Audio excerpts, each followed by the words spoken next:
போன சனிக்கிழமை நம்ம பிலாத்து என்னும் ராஜா ஜனங்களிடம் இயேசுவை குறித்து கேட்ட 3 முக்கிய கேள்விகள் என்று சொல்லி 2ஆம் கேள்வியை நம்ம தியானித்தோம். ஞாபகம் இருக்கா? 2ஆம் கேள்வியை நம்ம தியானித்தோம். என்ன கேள்வினா, இயேசுவை நான் என்ன செய்ய வேண்டும் அப்படின்னு சொல்லி நம்ம தியானித்தோம். இன்றைக்கு 1வது கேள்வியை நம்ம தியானிக்க இருக்கிறோம். யாரை விடுதலை செய்ய வேண்டும்? யாரை விடுதலை செய்ய வேண்டும்? வாசிக்கலாமா? மத்தேயு 27ஆம் அதிகாரம் 21, 22 வசனங்கள். ஆமென். தேசாதிபதி யாரை விடுதலை செய்ய வேண்டும் என்று கேட்டான். பரபாசை எங்களுக்கு விடுதலை செய்யுங்க அப்படின்னு சொன்னாங்க ஜனங்கள். இப்போ இயேசுவை நான் என்ன செய்யணும்னு கேட்டதுக்கு சிலுவையில் அறையணும் அப்படின்னு சொல்லி ஜனங்கள் எல்லாரும் சொன்னதாக இங்கே வேதவசத்தில் பார்க்குறோம். பொதுவாக படைப்புல இருந்தே தேவன் நம்ம ஒவ்வொருவருக்கும் தேர்ந்தெடுக்கிற ஒரு தகுதியை கொடுத்துருக்கிறார். தேர்ந்தெடுக்கிற தகுதி. இப்போ உதாரணத்துக்கு தேசத்தில் ஏதேன் தோட்டத்தில் நன்மை தீமை கொடுக்குற விருட்சத்தை ஆண்டவர் படைத்தார். ஜீவ விருட்சத்தையும் படைச்சிருந்தார். ஸோ ஒன்றை சாப்பிடாதன்னு சொல்லியிருந்தார், ஒன்றை நீ சாப்பிட்லான்னு சொல்லியிருந்தார். அப்போது சாய்ஸ் நம்ம தான் எடுக்கணும். அதை தான் நான் தேர்வுன்னு சொல்கிறேன். ஸோ அந்த தேர்வை எடுக்கிற உரிமையை படைப்பிலிருந்தே நமக்கு கொடுத்துருக்கிறார். ஆதாமுக்கு ஒரு உரிமையை கொடுத்துருந்தார் தேர்வு எடுப்பதற்கு. ஏவாளுக்கு ஒரு உரிமை இருந்தது. ஆபேல் காயினுக்கு 2 விதமான மனிதர்களுக்கும் ஒரு தேர்வு எடுக்கிறதுக்கு உரிமை இருந்தது. அதே மாதிரி நமக்கும் சில உரிமைகள் ஆண்டவர் கொடுத்துருக்கிறார். சில முடிவுகளை, எது சரி எது தவறு என்று அறிந்து நம்மளே தேர்ந்தெடுக்கிற தகுதியை ஆண்டவர் நம்மளுக்கு கொடுத்துருக்கிறார். அப்படிதான் இந்த ஜனங்களுக்கும் யூதேய ஜனங்களுக்கும் ஒரு நாள் தேர்ந்தெடுக்கக்கூடிய ஒரு சூழ்நிலை ஏற்பட்டது. அந்த சூழ்நிலையைத்தான் நம்ம வாசித்தோம். யாரை விடுதலையாக்கணும் அப்படின்னு பிலாத்து கேட்கும்போது ஜனங்கள் அங்கே தேர்வு செய்ய வேண்டிய ஒரு நிலையில் இருந்தாங்க. ஆனால் அவங்களுடைய தேர்வு சரியானதா இல்லை தவறானதா அப்படிங்கிறது நமக்கு எல்லாருக்குமே தெரியும். ஏன்னா 2 மனிதர்களை பிலாத்து அங்கே நிப்பாட்டி உங்களுக்கு யாரை நான் விடுதலை செய்யணும் அப்படின்னு கேட்டார். இப்போ இயேசு அவங்க சொல்லியிருக்கலாம், இயேசு நல்லவர், நம்ம எல்லாத்துக்கும் தெரியும், நம்ம எல்லாம் தியானிப்போம். இயேசுவை சொல்லியிருக்கலாம். ஆனால் அவங்க நன்மையை தேர்ந்தெடுக்காம தீமையை தேர்ந்தெடுத்தது தான் பெரிய பிரச்சனையாய் இங்கே இருக்கிறது. ஏன் இந்த கேள்வியை பிலாத்து கேட்கணும்? ஏன் இந்த கேள்வியை பிலாத்து கேட்கணும்? எதுக்காக யாரை நான் விடுதலை செய்யணும்னு பிலாத்து ஏன் கேட்கணும் அப்படின்னா, பொதுவாக யூதர்களுடைய பண்டிகை கொண்டாடும் போது ரோம பேரரசு, அதாவது ராஜாக்கள் என்ன செய்வாங்கன்னா, ஒரு நபரை, ஒரு குற்றவாளியை விடுதலை செய்வது வழக்கம். எப்படி இப்போ நம்ம ஊரில் இருக்கான்னு தெரில, காந்தி பிறந்த நாள் அப்படிலாம் இருந்துச்சுன்னா கொண்டாடினாங்கன்னா ஆயுள் தண்டனை கைதிகளை என்ன செய்வாங்கன்னா விடுதலை ஆக்குவாங்க. நம்ம ஊரில் இருக்கு போல். அதே மாதிரி அந்த நாட்களில் பண்டிகை கொண்டாடுகிற நாட்களில் என்ன செய்வாங்கன்னா ஒரு குற்றவாளியை விடுதலை செய்யணும். அப்படி தேசத்தில் ரொம்ப பெரிய குற்றவாளியாக இருக்கிற பரபாஸ் என்னும் ஒரு நபரை ஜனங்கள் முன்னாடி நிப்பாட்டிட்டு இயேசுவையும் ஒரு பக்கம் நிப்பாட்டிட்டு, ஒருவேளை ஜனங்கள் பரபாசுக்கு பயந்து இயேசுவை தேர்வு செய்ய மாட்டாங்களா அப்படின்னு ஒரு அற்ப நம்பிக்கையில் பிலாத்து என்ன செய்கிறாரு? நிப்பாட்டுறார். ஆனால் ஜனங்கள் என்ன செய்யலை தெரியுமா? இயேசுவை அவங்க ஏற்றுக்கொள்ளலை, விடுதலை செய்ய ஒப்புக்கொள்ளலை. பரபாசை எங்களுக்கு அனுப்பி வைங்க, பரபாசை விடுதலை செஞ்சால் போதும்னு சொல்லி ஜனங்கள் எல்லாம் தேர்வு செஞ்சாங்க. ஸோ அதனால தான் இந்த கேள்வி உருவானது காரணம். இப்போ யார் இந்த இயேசு, யார் இந்த பரபாஸ்? 2 பேரும் யார் அப்படின்னு நம்ம தெரிஞ்சுக்கணும். வேதத்தில் இயேசுவை பற்றி நம்ம முதல்ல பார்க்கலாம். இயேசு யாருன்னா தேவகுமாரன் அப்படின்னு நம்ம வேதத்தில் வாசிக்கலாம். தேவனுடைய குமாரன். பிறப்பிலிருந்து அவர் சாகும் வரைக்கும் பயங்கர அதிசயங்கள், அவர் இயற்கைக்கு அப்பாற்பட்ட காரியங்களை செஞ்சார். அவருடைய பிறப்பிலேயே இயற்கைக்கு அப்பாற்பட்ட சம்பவங்கள் தான் நடந்துச்சு. இருந்தாலும் பிலிப்பியர் 2ஆம் அதிகாரம் 6வது வசனத்தை நான் எடுத்திருக்கிறேன். அதில் என்ன சொல்லப்பட்டிருக்குன்னா, அவர் தேவனுடைய ரூபமாக இருந்து அப்படின்னா பிதாவினுடைய ரூபம் அவருக்கு இருந்தது. அவர் தேவனுக்கு சமமாய் இருந்தார். ஆனால் அந்த சமமாய் இருந்த காரியத்தை ஒரு பொருட்டா எண்ணாமல் இறங்கி வந்தார் பூமியில். அப்போ தேவனுடைய குமாரன், அவர் தேவனுடைய பிதாவினுடைய சாயலில் இருந்தார். அவர் பெரிய பொறுப்புல உயர் ஸ்தலத்தில் பிதா அவரை என்ன செஞ்சிருந்தார்? வச்சிருந்தார். இதுதான் இயேசுவை குறித்ததான. இயேசு பூமிக்கு வந்து என்ன செஞ்சார் அப்படின்னா, மத்தேயு 9ஆம் அதிகாரம் 35வது வசனம். மத்தேயு 9:35 இயேசு என்ன செஞ்சார் தெரியுமா? பூமியில சகல பட்டணங்களையும் கிராமங்களையும் சுற்றி நடந்து ஜெப ஆலயங்களை உபதேசித்து ராஜ்யத்தின் சுவிசேஷத்தை பிரசங்கித்து ஜனங்களுக்கு உண்டாயிருந்த சகல வியாதிகளையும் சகல நோய்களையும் நீக்கி அவர்களை சொஸ்தமாக்கினார். சுருக்கமா சொல்லணும்னா இயேசு பூமியில நன்மை மாத்திரம்தான் என்ன செஞ்சார். வேற ஒண்ணுமே அவர் செய்யல. இது இயேசு. யார் இந்த பரபாஸ்? பரபாஸ் யாரு அப்படின்னு பார்த்தா மார்க்கு 15:7 தெளிவா சொல்லப்பட்டிருக்கு. ஏன்னா மற்ற சுவிசேஷங்கள் அவரை பற்றி சொல்லலை. மார்க்கு 15:7 பாருங்க, கலகம் பண்ணி அந்த கலகத்தின் கொலை செய்து அதற்காக காவல் ஜெயிலில் போடப்பட்டவன் தான். இப்போ கூட ஜெபம் நடத்தும் போது பாஸ்டர் சொன்னாங்க பிஜேபியை பற்றி. அவங்களே பிரச்சனையை தூண்டுவாங்க, அவங்களே சண்டையை போட்டுக்கிட்டு அவங்களே என்ன செஞ்சுருவாங்க, தீர்க்கிற மாதிரி. அதே மாதிரி தான் இந்த பரபாசும் அந்த நாட்கள் என்ன செஞ்சுருக்கிறாரு. ஆமாம், போகிற வரவங்களாம் சும்மா வம்புழுக்கிறது, அதை கலகமாக ஏற்படுத்தி யாரையாவது ஒருத்தரை கொலை செஞ்சிடறது. இதுதான் அவனுடைய கொள்கையாக வச்சுருந்தான். கலகம்ங்கிற வார்த்தைக்கு நீங்கள் டெஃபனிஷன் கூகுளில் போய் பார்த்தீங்கன்னா ரொம்ப பெரும் பெரும் பாவங்களை அங்கே குறிப்பிட்டிருக்குது. குழப்பத்தின் ஆவின்னு சொல்லலாம், கலகத்தின் ஆவி. அப்படிப்பட்ட ஆவியை கொண்டவன் தான் இந்த பரபாஸ். பரபாஸ் இவ்வளவு மோசமானவன் தெரிஞ்சும் ஜனங்கள் அவனை விடுதலையாக்க தேர்ந்தெடுக்கிறது தான் ரொம்ப பெரிய ஆச்சரியமா இருக்கு. எதுக்காக நம்ம இந்த காரியத்தை இன்னைக்கு தியானிக்கிறோம் அப்படின்னா, சில நேரங்களில் நம்ம பரபாஸ் என்ன செஞ்சுக்கிட்டு இருக்கிறோம்னா அப்பப்போ தேர்ந்தெடுக்கிறோம்.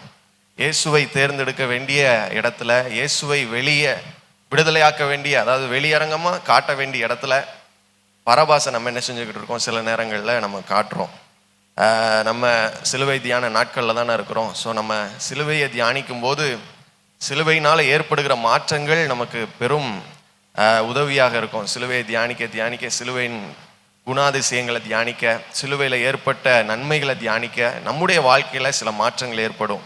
ஸோ அதனால தான் இன்னைக்கு பரபாஸ் உடைய குணாதிசயங்கள் இக்காலத்தில் என்னென்னலாம் ஒப்பிட்டு நம்ம சொல்லலாம் அப்படின்னு சொல்லி பார்த்து நம்ம ஒரு பெரிய விடுதலைக்காக ஜெபம் பண்ண போகிறோம். ஆண்டவரே, எந்த சூழ்நிலையிலையும் நான் இயேசுவை தான் வெளியே விடுதலையாக்கணும், அதாவது வெளிப்படுத்தணுமே தவிர எனக்குள்ளே இருக்கிற பரபாஸ் என்ன செய்யக்கூடாது. ஆமாம், இயேசு மனிதனாக இல்லை, அவர் ஆவியாய் நமக்குள்ளே இருக்கிறார்.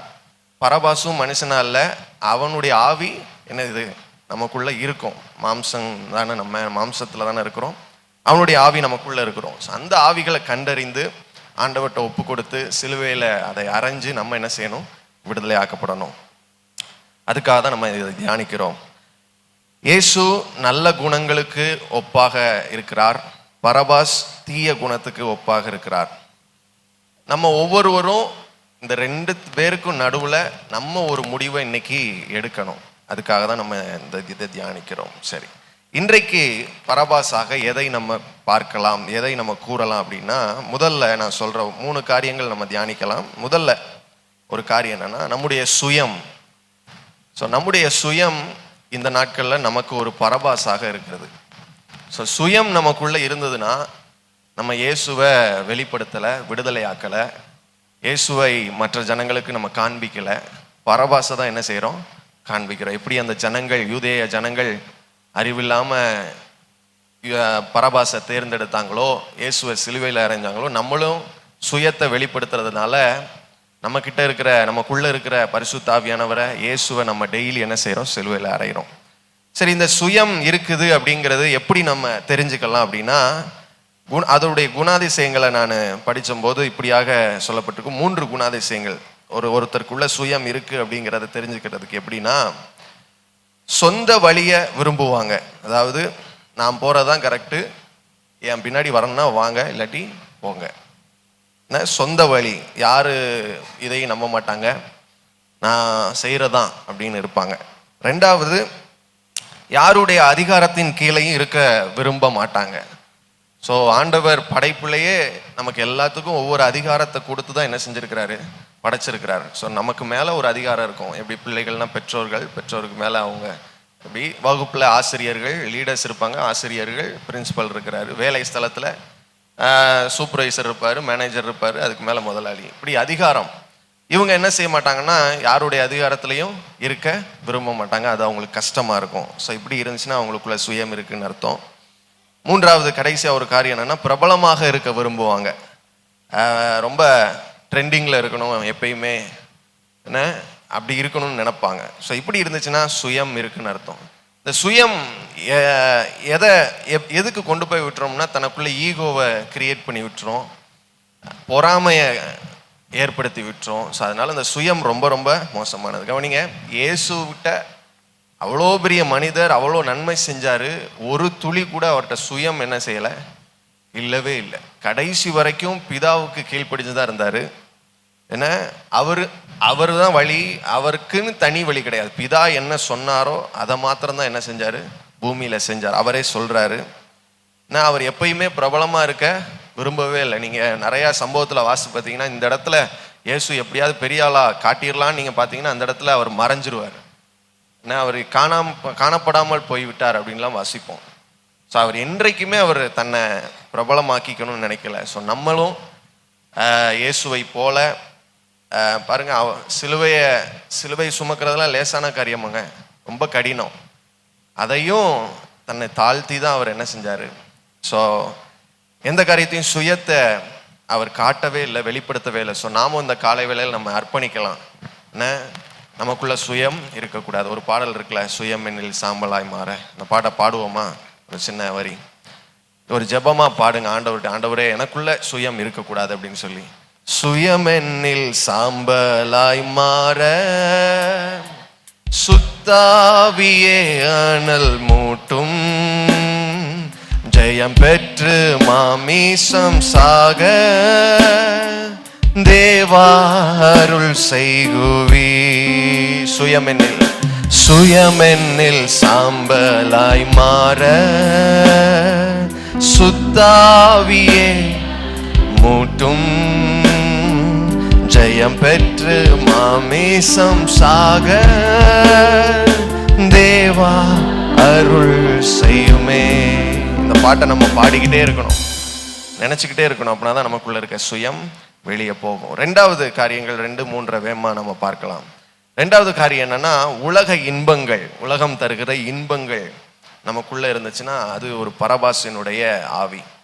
வேதத்துல 2 தீமோத்தேயு 4:10 பார்த்தீங்கன்னா, தேமா அப்படிங்கிற ஒரு நபரை குறித்து பவுல் அங்க சொல்றாரு. தேமா என்ன செஞ்சாருன்னா, இப்பிரபஞ்சத்துல ஆசை வச்சு என்னை விட்டு போனா. அப்படின்னா உலக இன்பங்கள். எதெல்லாம் உலக இன்பம் அப்படின்னா, இயேசுவை காட்டிலும் உலகத்துல யாரை, ஒரு பொருளா இருக்கலாம், இல்லை ஒரு நபரா இருக்கலாம், யாருக்கு மேல ரொம்ப அன்பை காட்டுறோமோ அது உலக இன்பமா மாறியது. இப்ப இயேசு தான் நமக்கு ப்ரையாரிட்டி, இயேசு தான் நமக்கு உண்மையா அன்பா இருக்கணும் நம்ம. ஆனா அவர் இருக்க வேண்டிய இடத்துல வேற காரியங்களை வச்சோம்னா அது உலக காரியமா மாறிடுது. ஸோ அப்ப உலக இன்பங்கள் நமக்கு இருக்கக்கூடாது. பழைய ஏற்பாட்டில் சிம்சோன் நமக்கு நல்லா தெரியும். அவன் அபிஷேகம் பண்ணப்பட்டவன், பெரிய பராக்கிரமசாலி, அவனுக்குடைய அழைப்பு பெருசு. ஆனால் அவன் உலகத்தின் மேலே ஆசை வச்சு தன்னுடைய பல சந்தர்ப்பங்களை இழந்து போனான், நல்ல சந்தர்ப்பங்கள். அவனுடைய சாட்சி, அவனுடைய முடிவு பார்த்தீங்கன்னா ரொம்ப பரிதாபமானது தான். ஸோ உலக இன்பங்கள் நமக்கு இருக்கக்கூடாது. அது நம்முடைய வாழ்க்கையில் ஒரு பரபாசாக வெளிப்படக்கூடாது. அது வேண்டாம் நமக்கு. மூன்றாவது ஒரு காரியம் என்னன்னா, செல்வம், பொருட்கள் மற்றும் அங்கீகாரம். எதனால நம்ம வச்சுக்கலாம், இல்லை உலக பொருட்கள், உலக செல்வங்கள், அங்கீகாரம். ஸோ இதெல்லாம் ஒரு பரபாசினுடைய குணம். உதாரணத்துக்கு சொல்லணும்னா, யூதாஸ், இயேசு கூட இருந்த யூதாஸே இயேசுவுக்கு ஒரு பரபாசாக என்ன சில நேரங்களில் அந்த வெள்ளிக்காசு வாங்கி இயேசுவை காட்டி கொடுக்க வேண்டிய சூழ்நிலை ஆயிடுச்சு.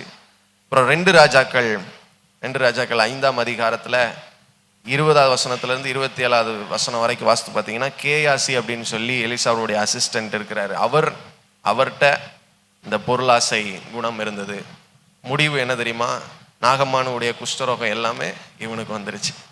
இப்போ உலக பொருட்கள் மேலே ஆசை, பணத்தின் மேலே. ஸோ இதுவும் ஆசை வைப்பது ஒரு பரபாசனுடைய குணம்தான். பரபாஸ் அவனுடைய நாட்களில் வாழும்போது கண்டிப்பாக பணத்தை வாங்கிட்டு தான் சில காரியங்களை செஞ்சுருப்பான். கொலை செய்கிறதா இருக்கட்டும், திருடுறதா இருக்கட்டும். ஸோ அந்த மாதிரி காரியங்கள் நமக்கு இருக்கக்கூடாது. 3 காரியங்களை நம்ம தியானிச்சிருக்கிறோம். பரபாசினுடைய இக்கால பரபாஸ் யாரு அப்படின்னு சொல்லி, சுயம் வேண்டாம், நமக்கு உலக பொருள் அப்புறம் செல்வம் எதுவுமே நமக்குள்ள பரபாசாக இருக்கக்கூடாது. ஸோ பரபாசை தேர்ந்தெடுப்பது ரொம்ப கொடியது. அதாவது இப்படி சொல்லலாம், பரபாசை ஏற்றுக்கொள்வது இயேசுவை மீண்டும் சிலுவையில் அறையிறதுக்கு ஒரு சமம். அதனால யாரும் பரபாசை நம்ம என்ன செய்யக்கூடாது, ஏற்றுக்கொள்ளக்கூடாது.